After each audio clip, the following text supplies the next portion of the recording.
Les dessous de l'immobilier en Estrie. Une présentation de Cher au vent, créateur de votre extérieur depuis 1981. Les dessous de l'immobilier en Estrie au 1077 Estrie. Voici Jean-François Bérubé et ses collaborateurs.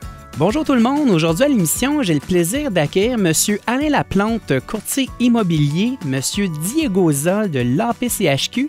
Et sans plus tarder, nous allons commencer avec M. Claude Hébert, conseiller financier de l'équipe Hébert Gestion de patrimoine GI, qui vient prendre un peu de temps à faire décortiquer un peu la semaine mouvementée qu'on a eue avec nos voisins du Sud. Merci Claude d'être présent. Merci à toi de l'invitation. Grosse semaine pour toi?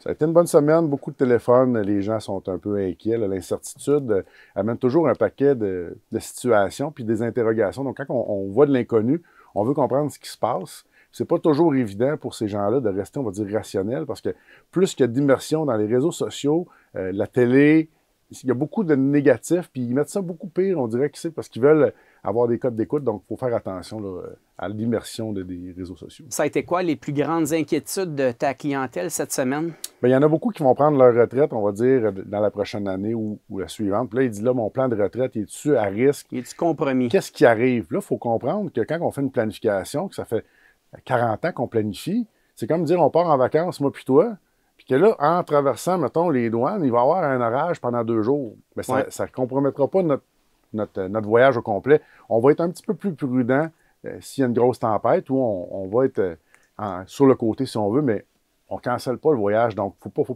pas confondre un problème permanent avec un problème temporaire. Il ne faut pas mettre une solution permanente sur un problème qui est temporaire non plus. Maintenant, est-ce que, parce qu'évidemment, on parle de finances, là, puis souvent on dit quand l'immobilier va, tout va. Oui. Je pense que ça a un impact aussi. Est-ce que tu as des gens qui t'ont posé la question, c'était quoi ton feeling par rapport à leurs actifs immobiliers, ces choses-là? Ou parce qu'évidemment, vous, c'est une lecture complète du patrimoine que vous faites, là? Exactement. Donc, l'immobilier fait partie d'un des actifs. Oui. Cependant, dans la diversification. Exactement. Certains clients vont avoir des immeubles et d'autres vont être avec un genre de pool d'investisseurs. Donc, il y a plusieurs personnes. Je donne un exemple. On est 10 amis, on veut acheter un premier immeuble, puis après ça, un coup qui est payé, bon, on grossit, ça devient une gestion immobilière. Donc, j'ai les deux dans les clients. Les clients ont un ou l'autre, ou des fois les deux. Oui. Donc, ça devient une belle diversification. On le sait, là, avec l'explosion des marchés qu'on a eu dans les dernières années depuis le COVID, bien, l'immobilier a pris, on va dire, un boom. Oui. Donc, on est en recul par rapport au Canada encore. Puis quand on regarde les maisons, on va dire qu'ils se vendent à Québec ou Montréal, Sherbrooke est encore en deçà de ces prix-là. Donc, il y a encore des belles opportunités. La ville a grandi, on le voit là, de chaque côté de la ville. Là. Donc, oui, il y a une belle opportunité. Il faut rester calme. Puis, l'immobilier, c'est du long terme. C'est pas du court terme. Puis, c'est bien placé pour le compte. Donc, on n'achète pas un immeuble aujourd'hui pour faire 30 % dans 1 an ou 2. Oui, c'est arrivé avec le COVID. C'est exceptionnel. Mais en général, c'est une croissance, on va dire, de 3 à 5 % par année. Puis, on va le revendre dans tant d'années. Puis, on va l'entretenir pour valoriser notre bien, si on veut. Puis en même temps, Claude, là, c'est quand même pas rien là, ce qu'on a vécu là, cette semaine, puis on va avoir d'autres épisodes, mais on a quand même vécu la pandémie là, qui a été un stress quand même important. Il y a quand même toujours des tempêtes. Puis j'imagine, lors d'une planification, on tient compte quand même des certaines crises qu'on peut avoir sur une période donnée. Exactement. Puis, il ne faut pas oublier qu'il y a des opportunités aussi dans ce temps-là. Donc, quand il y a eu la COVID, les marchés ont chuté drastiquement. Disons que tu peux acheter ton litre de gaz à 1,20 en temps normal et que là, il baisse. Parce que là, les actions, on va dire que les actions, c'est le prix du gaz, descend à 90 sous. Es-tu porté à en acheter plus ou à vendre ton gaz que tu as acheté à 1,20 à 90 sous? Donc, il faut juste relativer, rester calme. Les gens nous engagent pour qu'on les conseille. Donc, c'est ça qu'il faut faire. Il faut rester calme, puis il ne faut pas paniquer, nous non plus. Donc, Parce que vous subissez quand même cette pression-là de votre clientèle. Bien, on l'a subi, mais on est équipé, on va dire, pour faire face à ça. Dans notre domaine, des gens qui sont nerveux, anxieux, ils n'ont pas une belle carrière où ils meurent d'une crise de cœur, on va dire, assez jeune. Donc, il faut rester calme. Nous, on parle avec les gestionnaires, ils vont nous dire qu'est-ce qui se passe, qu'est-ce qui s'en vient, les secteurs, les pondérations aussi, les pays, comment on voit ça. Donc, il y a une belle répartition à faire, puis c'est d'avoir une belle diversification dans le portefeuille complet.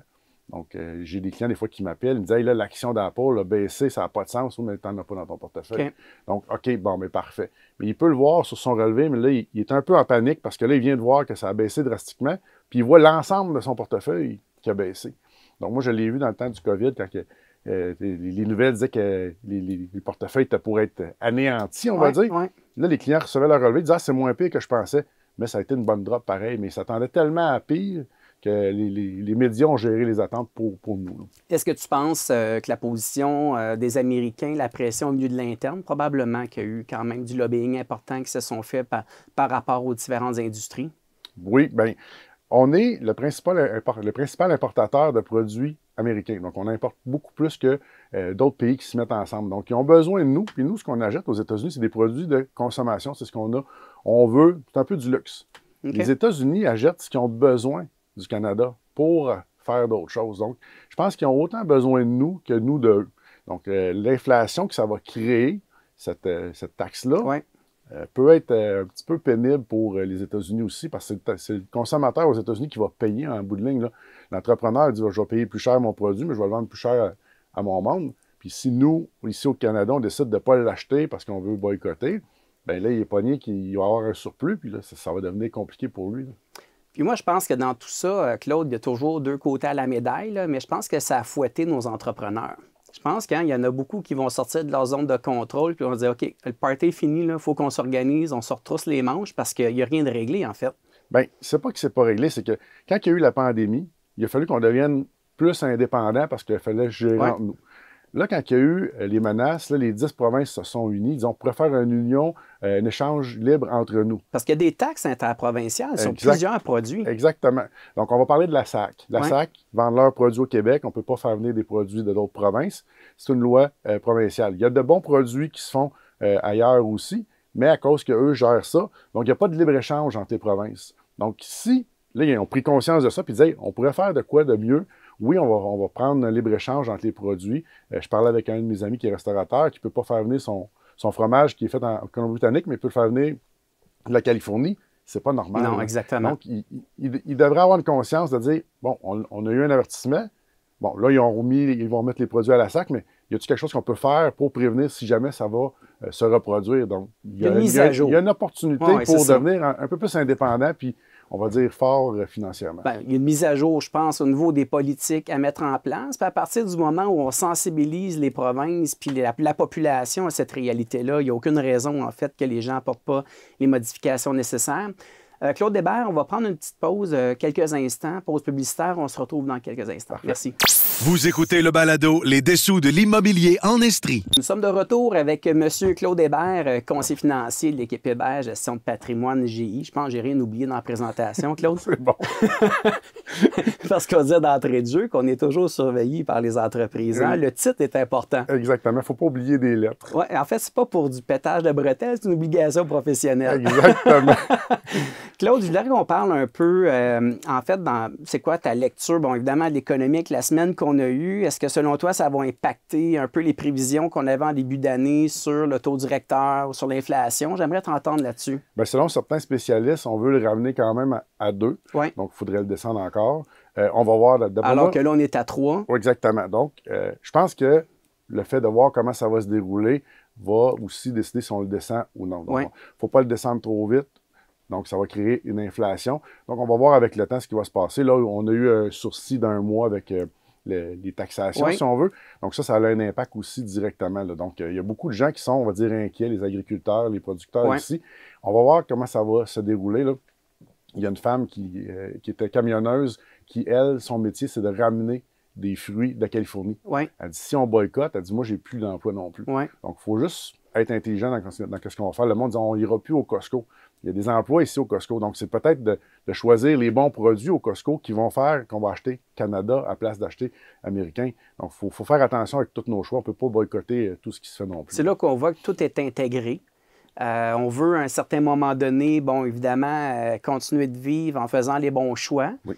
Il va y avoir peut-être un coût de lié à ça aussi à un certain moment donné. Certains fruits qui sont importés qu'on ne sera pas capable d'avoir ailleurs. Donc, à un moment donné, je pense que tout le monde voit clair. C'est là, je pense que notre voisin du Sud, il fait mal un peu. Puis je pense qu'il faut faire un peu une autopsie de tout ça parce qu'on ne deviendra jamais 100% autonome, en fait, sur notre production. Pas dans un court laps de temps. Non. Mais tu sais, on ne se fera pas de cachette. Les États-Unis, c'était comme notre grand frère qui nous protégeait, puis qui était fin, puis qu'on était le petit frère qui suivait, on va dire un peu sans défense parce qu'on savait qu'il était là. Puis du jour au lendemain, il s'est reviré, puis là, il est en chicane avec nous autres, puis on ne comprend pas trop pourquoi. On n'a rien fait pour subir ça. mais l'économie au complet va payer pour cette réaction-là. C'est de savoir l'opinion publique aux États-Unis, elle est constituée de quoi aussi? Parce que je pense qu'il y a beaucoup de gens sur place. C'est divisé beaucoup. C'est divisé, exactement. Ouais. Alors, écoute, je pense qu'il y a quand même des années qui vont être intéressantes à suivre, mais au final, au niveau des marchés boursiers, vous voyez ça comment pour la prochaine année? Bien, il faut faire la différence entre économie et marché. C'est deux choses différentes. Donc, on peut, l'économie, on va dire, peut aller un peu plus au ralenti, beaucoup de chômage, mais il y a une compagnie qui, son produit va le vendre tout le temps pareil. Donc, elle va faire plus de profit. Donc, l'action de cette compagnie-là pourrait bien aller. Donc, c'est deux choses qui sont, oui, sont interreliées, mais des fois, ne peuvent pas bouger en même temps. Donc, ça va être de faire Alors attention. que souvent, les gens peuvent s'imaginer que c'est directement lié. Exactement. Ouais. Donc, c'est juste d'être bien diversifié, d'avoir peut-être des produits qui sont plus défensifs. La consommation défensive, c'est ce qu'on va acheter à tous les jours. Du pain, du papier de toilette, du yogourt, des brosses à dents, de la pâte à dents. Récession ou pas, ces produits-là, il faut les acheter. Donc, c'est sûr que si on est en récession, la TV 75 pouces n'est peut-être pas nécessaire. Donc, ça va être de la reporter. Donc, ceux qui vendent ces TV-là, soit qu'ils vont faire des liquidations ou ils vont être pris avec un inventaire puis ils vont en vendre moins. Donc, l'action va valoir un petit peu moins. Donc, ça va être d'évaluer qu'est-ce qu'on veut faire. Les gestionnaires sont déjà au fait de ça, ont déjà des choix éclairés. Il y a des choses qui sont déjà escomptées quand on leur parle. Donc, on prévoit que ça va quand même aller bien cette année-là. Il y a des gens qui pensent qu'il va y avoir un rebond deuxième trimestre. Oui. Donc, on va voir. C'est quelqu'un, un gestionnaire de CIBC qui me disait ça. Bien, en fait, on va suivre ça. Est-ce qu'il y a beaucoup de gestionnaires de portefeuille qui ont changé leur stratégie de placement cette semaine? Ou, Bien, un gestionnaire, lui, va avoir un mandat très précis. Donc, quelqu'un qui fait des actions américaines de grande capitalisation, il faut qu'il reste dans ce genre de type de portefeuille-là. Donc, eux vont regarder c'est quoi on va prendre comme compagnie de grande capitalisation. Donc, l'an dernier, on virait beaucoup vers les compagnies qui étaient beaucoup plus vertes. Donc, il dit deux compagnies égales, une qui est plus verte, qui a moins de liquidité, versus une qui en a pas, mais qui a beaucoup de liquidité. Dans les temps durs, elle va prendre ses liquidités, puis elle ne pourra pas réinvestir. Donc, il y avait ces choix-là qu'eux ont fait. Quand ils nous l'expliquaient, je trouvais que ça faisait du sens aussi. Donc, d'investir dans une compagnie qui est déjà plus verte, qui s'en va vers, on va dire, plus d'effets négatifs. Ouais. Bon, mais c'est plus fun d'investir vers là. Donc, il y a déjà eu des fonds, on va dire, verts. Bon, mais il y en a de plus en plus aussi qui s'en vont vers là. Cependant, si on prend un fonds qui est en action, bien oui, lui, il peut être comme un montagne russe à la ronde. On peut sortir de là avec un mal de cœur, des étourdissements. Mais si tu aimes la ride, ça va être le fun. Si tu n'aimes pas ça, ben, tu n'es peut-être pas dans le bon manège. Je comprends. En même temps, Claude, avant d'entrer à l'émission, tu me disais, les gens se souviennent du gagnant de Star Academy il y a 3 ans. Épouvantable. Mais pas l'année passée. Ils se souviennent de tous les gagnants de tous les années. Love Story, Star Academy, du talent à revendre. Mais il y a 3 ans, ils n'étaient pas contents de leur rendement. Je leur demande aujourd'hui c'était quoi, puis ils ne s'en souviennent pas. Ouais. Donc, c'est un moment qui est émotif, qui se passe présentement, puis ils nous le disent, mais ils ne s'en souviennent pas. C'est comme temporaire dans le temps. Là. Alors, toi, tu es là pour pondérer tout ça. Bien, il faut toujours regarder. Là, le portefeuille, c'est un peu comme une vie d'un enfant. Il y a on va dire qu'il y a une perturbation un peu comme à l'adolescence. Tu as le goût de sacrer des arbres, des fois de l'accoter dans le mur. Mais quand il vient à maturité comme un adulte, ben, tu es content de ce qui s'est passé. Il ne faut pas oublier que c'est les intérêts composés qui vont travailler pour notre portefeuille. Donc, il y a un certain moment donné, notre portefeuille va travailler plus vite que l'argent qu'on va déposer dedans. Bon, mais c'est juste d'être patient et d'attendre qu'il soit à maturité. Là. Claude Hébert, vraiment intéressant. Écoute, on va suivre les nouvelles politiques dans les prochaines semaines. À tous les jours. Peut-être aurons-nous l'occasion, si tu acceptes mon invitation, de faire un topo des mises à jour. Ouais, quand tu veux. Alors, pour l'instant, on dit aux gens, calmez-vous. Hein? Je pense que c'est ça le... Ouais. C'est juste de rationaliser. Ouais. Il arrive une situation, là, on ne panique pas. Là. On voit un enfant, je veux dire, qui a de la misère dans la piscine. Si on panique puis on va aller le chercher, on reste calme, on rentre dans l'eau, on le sort, bien, lui, il va voir, hey, il y a quelqu'un qui était calme, qui est venu me chercher. S'il voit qu'on est paniqué, il va se mettre à paniquer un petit peu plus. Donc, c'est quand on a une nouvelle situation, relativez, parlez avec votre équipe de planification, vos conseillers. Ils sont là pour vous éclairer. Puis, c'est pas juste de dire au client, hey, on a acheté, on touche pas, on reste là. Pourquoi? C'est quoi l'effet? Qu'est-ce qui fait que le client est insécure? C'est sa retraite? Bon, on va parler de la retraite. Bon, mais tu es insécure pour ta retraite, on va en discuter. Voici comment on va prévoir les prochaines années. On a déjà prévu des années, on va dire, plus difficiles. Donc, c'est juste de relativer, de rester le plus calme possible. Bon, je pense que ce qu'il faut retenir de cette émission-là, écoutez les conseils, puis respirons par le nez. Je pense que c'est ça qui est à retenir pour l'instant. Exactement. Merci Claude Hébert, conseiller financier de l'équipe Hébert Gestion de patrimoine GI. Je te souhaite une super bonne avant-midi. Merci. Merci. Bye bye. Vous écoutez le balado Les dessous de l'immobilier en Estrie au 1077 Estrie. Alors aujourd'hui, on avait le goût, en fait, de faire un peu une mise à jour, une lecture de la dernière semaine qui a été quand même assez occupée avec nos voisins du Sud. Avant la pause, j'avais M. Claude Hébert, conseiller financier, qui est venu parler un peu du marché en général. Et en ce moment, j'ai M. Alain Laplante, courtier immobilier chez Roy Lepage Évolution. Bonjour Alain, comment ça va? Bonjour Jean-François, ça va bien? Oui, super. Ça va super bien. Merci d'avoir accepté l'invitation. C'est un plaisir.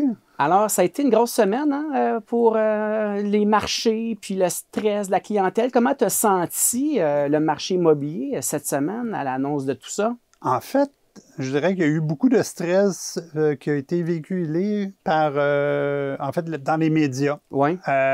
Honnêtement, sur le marché, sur le terrain, on sent pas, on sent rien, en fait. On le sent pas, cette... Tu n'as pas senti, en fait, que le téléphone ne sonnait plus pour des gens qui voulaient mettre en vente ou des gens qui ont voulu remettre en question leur achat?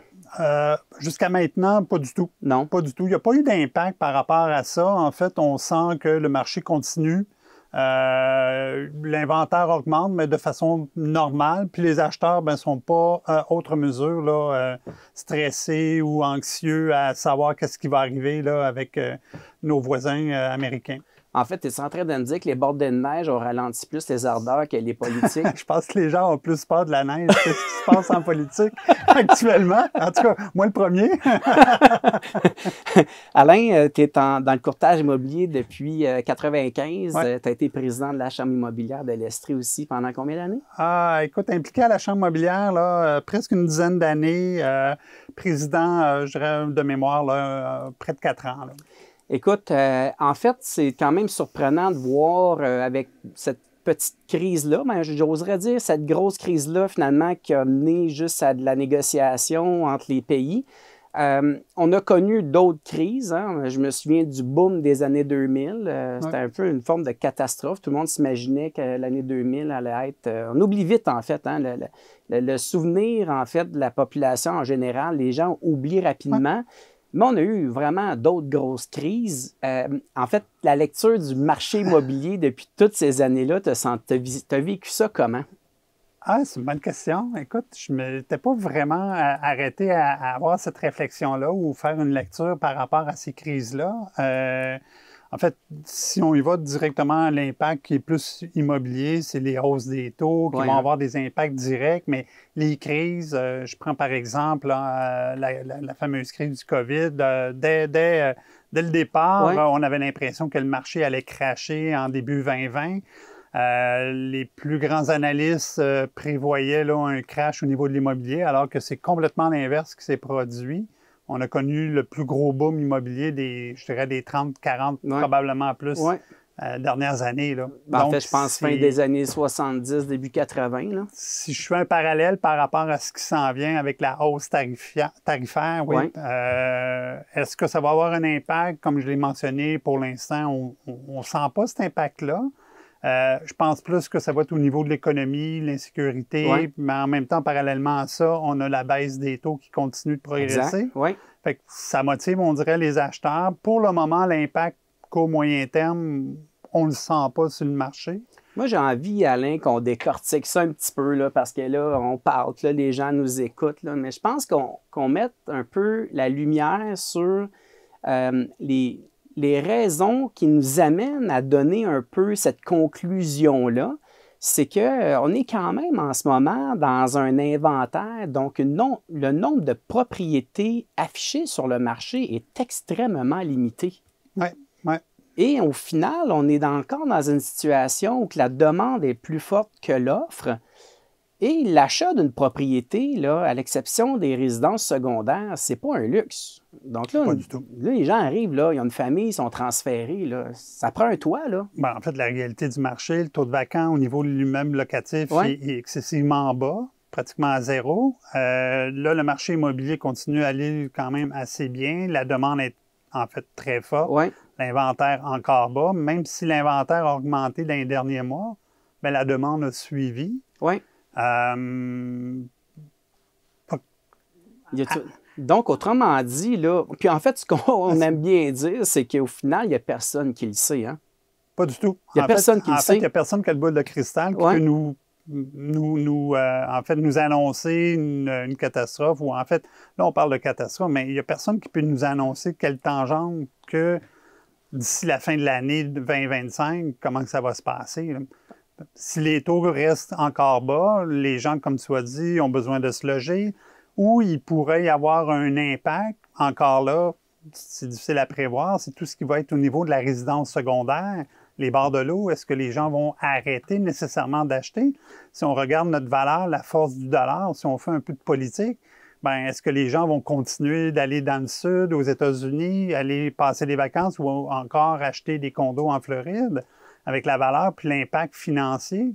J'ai comme l'impression que les gens vont vouloir racheter plus un bord de l'eau au Québec parce que, bon, la valeur est quand même importante. L'écart de l'échange, il commence à être majeur. Là. Puis d'ailleurs, je pense que dans les Laurentides, actuellement, là, il y a beaucoup de transactions qui sont faites par des acheteurs américains. Hein? Oui. On ne le sent pas encore ici en Estrie. C'est sûr que la région Offord, Magog, qui pourrait être impactée par cette venue des Américains.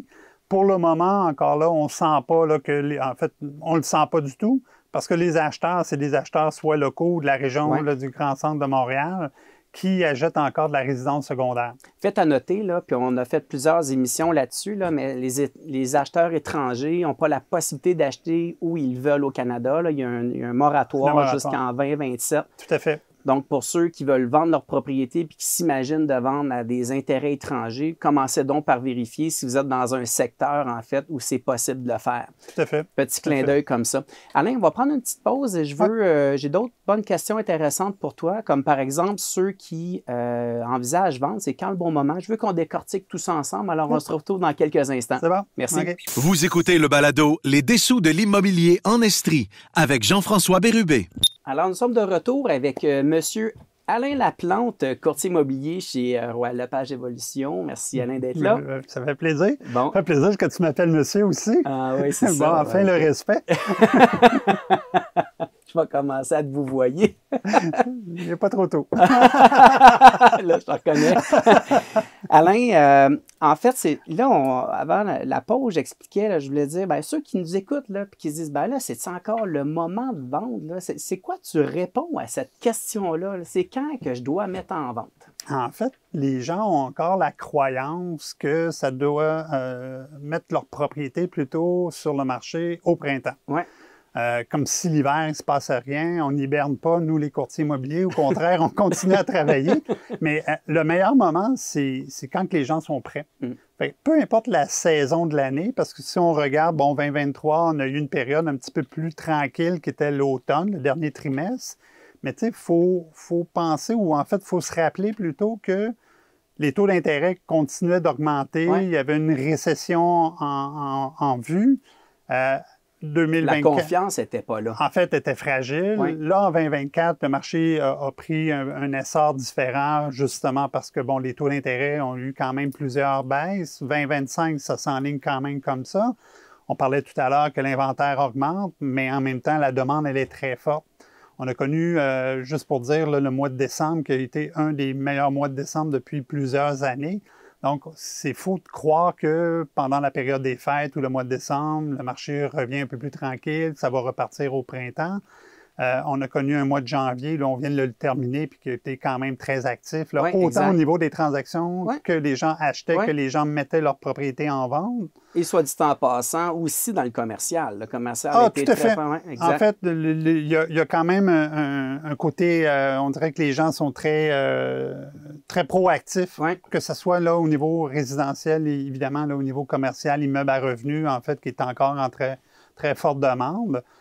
Donc, il n'y a plus de meilleur moment, où il n'y a pas de meilleur moment, où c'est faux de croire, de penser que à l'été, ça va devenir tranquille, en fait, que la période des fêtes. Ce qu'il faut rappeler aux gens, C'est là, quand c'est ils sont que les prêts. saisons fortes là, sont provoquées principalement au Québec avec la Régie du logement. Donc, avec la date du 1er juillet au 30 juin, les locataires reçoivent leurs avis de renouvellement de baux déjà en début d'année. Ouais.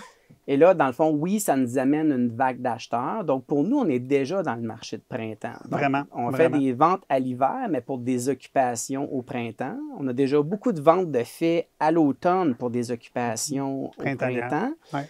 Alors, en réalité, là, quand tu nous dis, Alain, là, puis je le crois fermement, là, que la meilleure période pour vendre, c'est quand vous êtes prêt, c'est la vérité en réalité. Parce que quand on a toujours des acheteurs, peu importe la période de l'année, peut-être qu'est-ce que les gens devraient retenir, c'est la date d'occupation qui peut être impactée sur la période on met en vente. T'en penses quoi?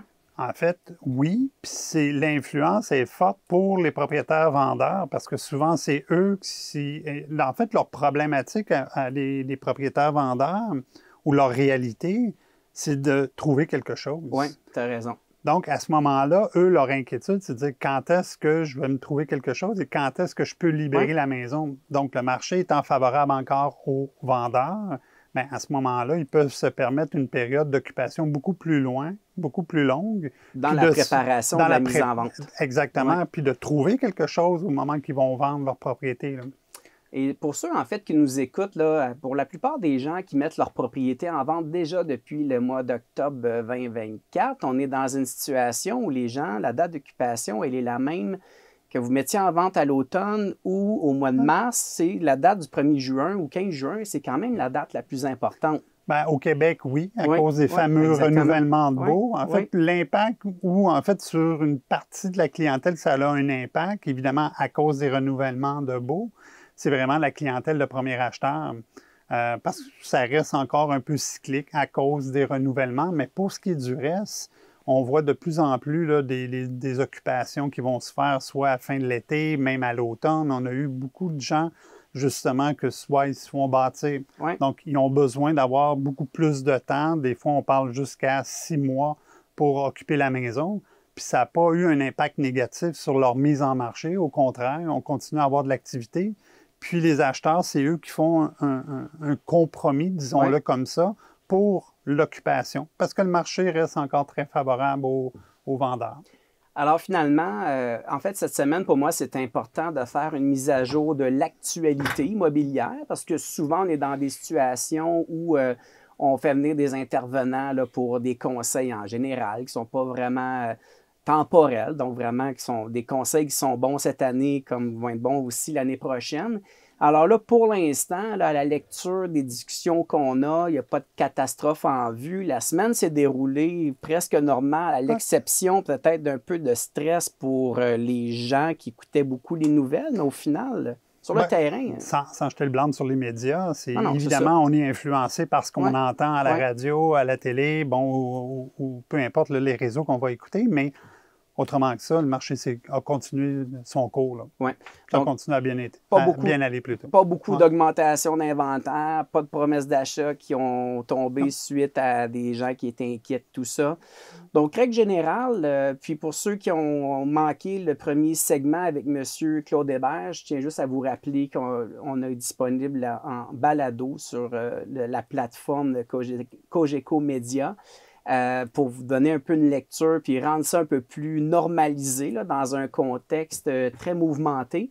Alors, Alain Laplante, courtier immobilier, merci beaucoup d'avoir accepté l'invitation en espérant que la saison se termine selon vos volontés. Elle va bien continuer.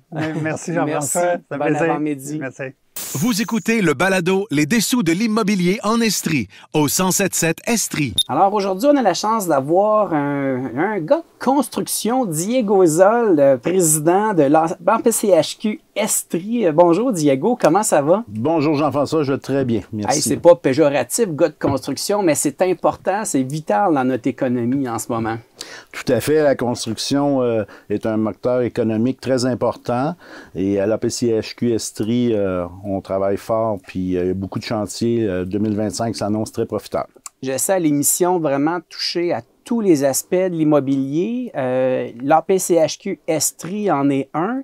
Souvent, on se questionne à quoi ça sert, l'APCHQ?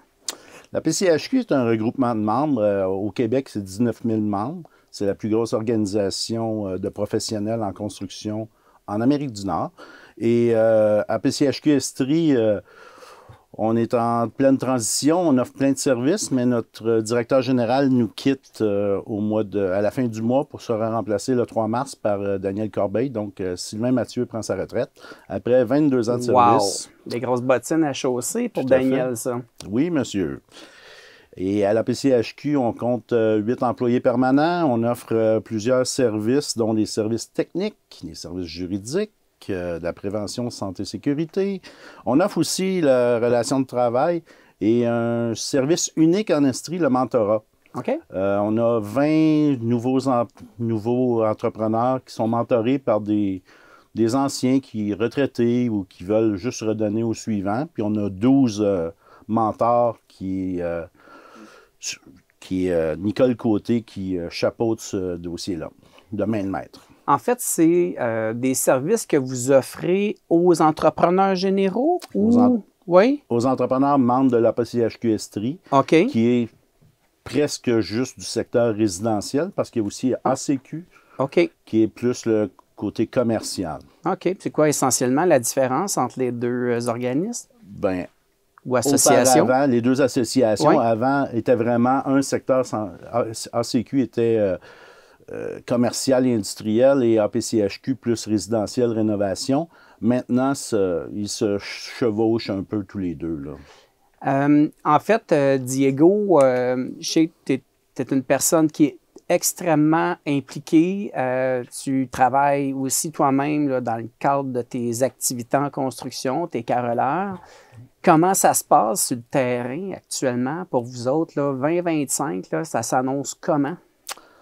2024 a marqué un beau retour par rapport à 2023 qui était un bon creux. Oui. 2025, on prévoit une grosse année 2025 avec beaucoup de mises en chantier. On parle de 2200 mises en chantier, certainement en 2025. En Estrie? En Estrie. C'est dans énorme. la région de recensement de Sherbrooke. OK. Oui. Donc, c'est une année record ou? C'est pas une année record parce que si on va...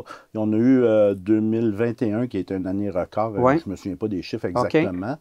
Mais on est quand même loin des prévisions que la SCHL nous demande pour ramener le tout, là... Quand on parle du déséquilibre là, entre l'offre et la demande. Exactement. La SCHL nous suggère 5 000. Non, on est loin du compte, puis c'est difficile de se rendre là. OK. Et en même temps, en ayant eu peut-être une année 2023 un peu plus difficile, est-ce que tu sens au niveau de vos membres qu'il y en a qui sont essoufflés ou des gens qui ont décidé de lancer la serviette? Comment ça se passe sur le terrain? Il y a quelques entrepreneurs qui ont un petit peu de difficultés financières présentement. Ouais. On le sent, on l'entend, nous, mais c'est pas facile pour tous. Ouais. Mais on sent qu'il y a une bonne reprise, par exemple, et une belle vigueur. Donc, pour l'instant, les demandes de soumission entrent, donc c'est encourageant.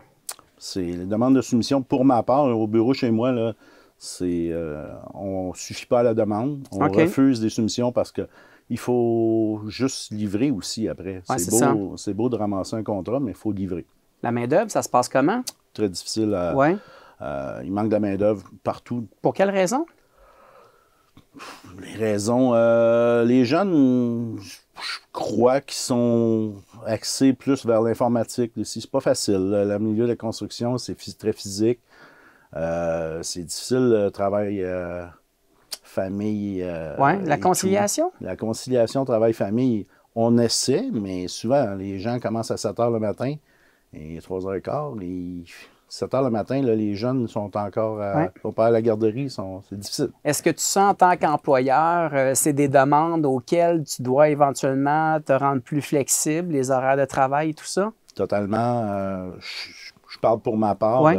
On n'a pas le choix d'être très flexible et d'aider un peu nos employés en étant flexible sur les horaires. As-tu l'impression, Diego, qu'avec ce qui s'en vient dans la prochaine convention collective, que ça risque d'être un enjeu important? Je sais que c'est une demande de la partie syndicale, la conciliation travail-famille, mais c'est une chose là qu'il ne sera pas facile à régler pour le 30 avril parce qu'il y a beaucoup d'enjeux. Parce que là, le 30 avril, c'est la date butoir, c'est bien ça? Le 30 avril, c'est la date de la fin de la convention collective. OK. Après ça, il y a des périodes de médiation prévues jusqu'au 21 mai et qui peut être jusqu'au 21 juin aussi. OK. Mais après ça, est-ce qu'il y aura grève ou lockout s'il n'y a pas d'entente? C'est un peu possible. Ben, Diego, tu me parles avec une voix de politicien, là, mais on va se le dire. Là, je pense qu'actuellement, là, les demandes sont déjà formulées, c'est bien ça? Oui. Ouais.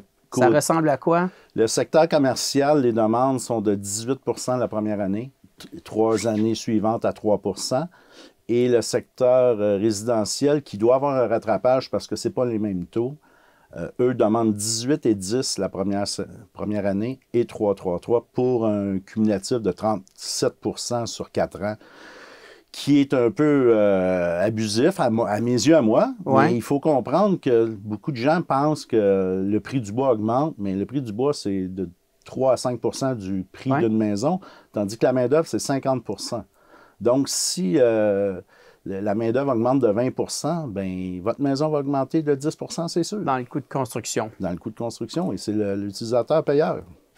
Mais c'est quand même... puis est-ce que tu aurais l'impression que ces demandes-là sont justifiées par le fait que la dernière convention n'a pas bien reflété l'inflation réelle qu'on a connue dans l'économie? C'est ce que les syndicats semblent apporter, puis ils veulent un rattrapage. Mais en même temps, la capacité de payer des gens est déjà atteinte, là, je crois. J'ai eu, en fait, dans mon émission, Patrick Lachance, des entreprises Lachance, que j'ai invité, qui a soulevé le fait qu'il y avait une possible grève qui s'annonçait au printemps et que dans leur cas, à eux, se sont empressés de terminer les propriétés ou sont vouloir terminer les propriétés pour délivraison, date d'occupation pour juillet. Alors là, sur le terrain, là, c'est déjà ça qui se passe là, présentement. Là. Exactement. La plupart des entrepreneurs ou promoteurs demandent d'accélérer pour être prêts au maximum là, le 15 juin, parce que c'est une date un peu butoir là, pour les syndicats. Oui. Fait que ça va être un peu probablement les syndicats qui risquent de prendre en otage nos petites familles qui vont avoir besoin d'un toit d'une certaine façon, à tort ou à raison. Ce n'est pas un jugement. Là, c'est dans leur droit. C'est fort possible. OK. Alors, concrètement, dans les dernières conventions collectives, on avait déjà vécu des grèves, je ne me trompe pas, hein?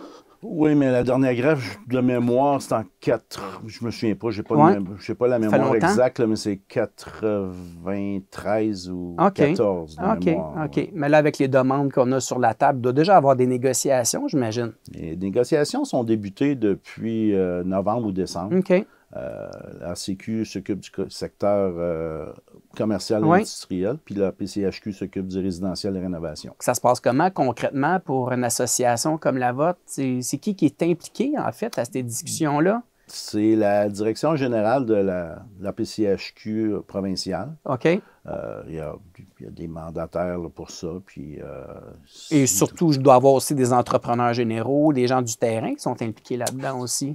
Bien, les gens du terrain sont impliqués dans les réunions avant, mais après ça, c'est les négociateurs de la PCHQ qui ont quand même des directives.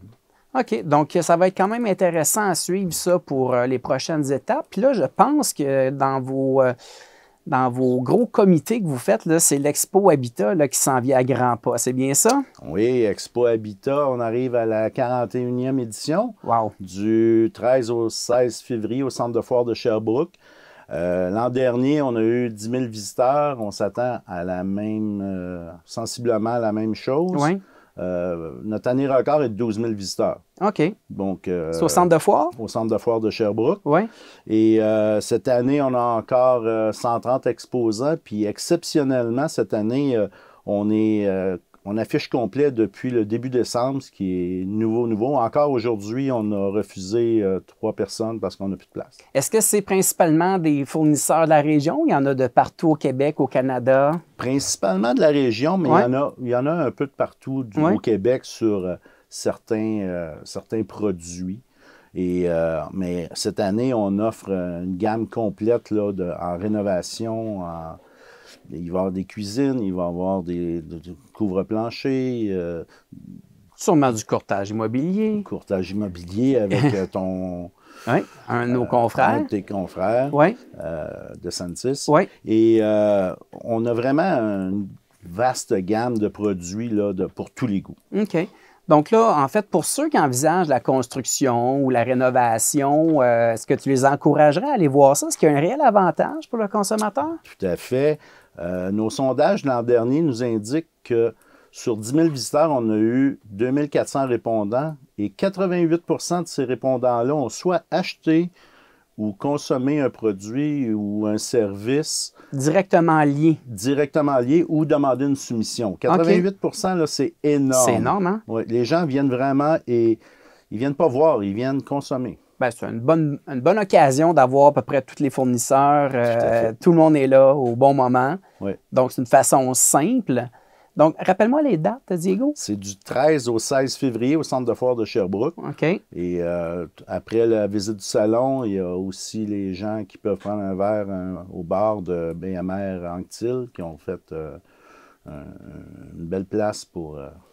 La famille Anctil, qui est une famille très généreuse, qui participe à beaucoup de causes importantes, Tout à fait. dont la cause de la Fondation du CHU, que j'ai eu le privilège de présider pendant 4 ans, des gens de terrain. Quand on dit d'encourager local, Diego, on en a la preuve, hein? Tout à fait. La famille Anctil, on a Remise Gagnon, DBO Expert, on a...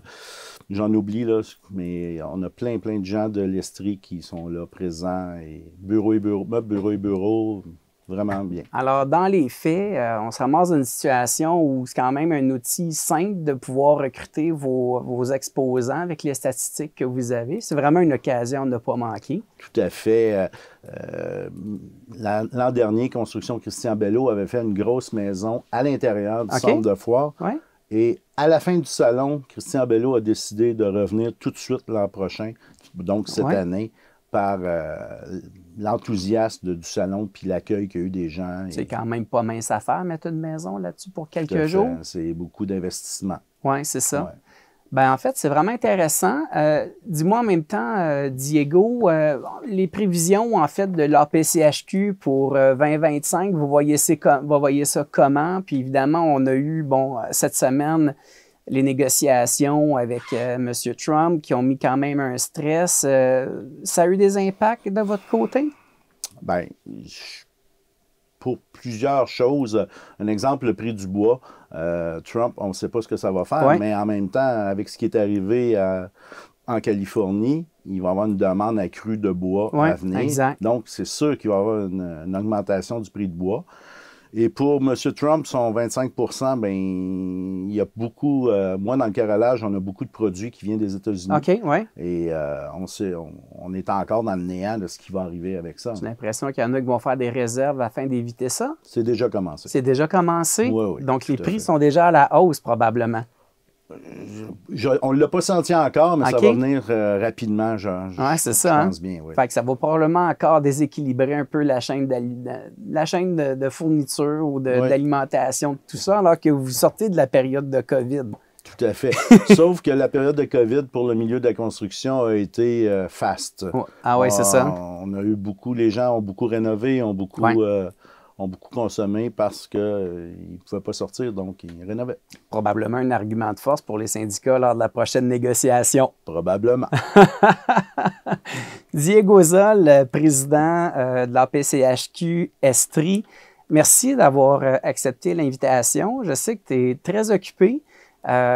Écoute, lâche pas ton implication. Ça fait combien d'années que tu es à la PCHQ? Moi, je suis à ma 12e année à la PCHQ et je devais terminer mon mandat de président en octobre, mais vu la transition du changement du directeur général, on m'a demandé de faire une 3e année, donc je vais quitter en octobre 26. Alors, on va souhaiter bonne chance à Daniel Corbeil, votre nouveau directeur général. Tout à fait. Choix judicieux. Ça va bien aller. Excellent. Merci beaucoup, Diego. Je te souhaite une bonne avant-midi. Merci, Jean-François. Merci.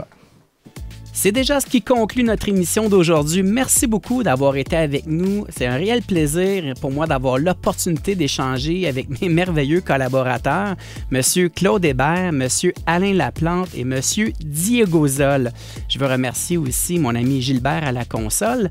N'oubliez pas qu'en tout temps, vous pouvez réécouter l'émission Les Dessous de l'immobilier en Estrie ou encore la partager avec vos proches en allant sur le site du 1077 Estrie dans la section rattrapage ou via l'application Cogeco Média sur la section balado.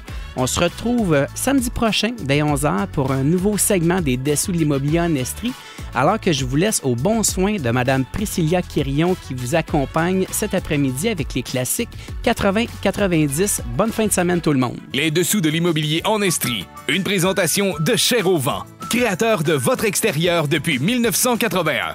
Rattrapez l'émission en balado au fm1077.ca.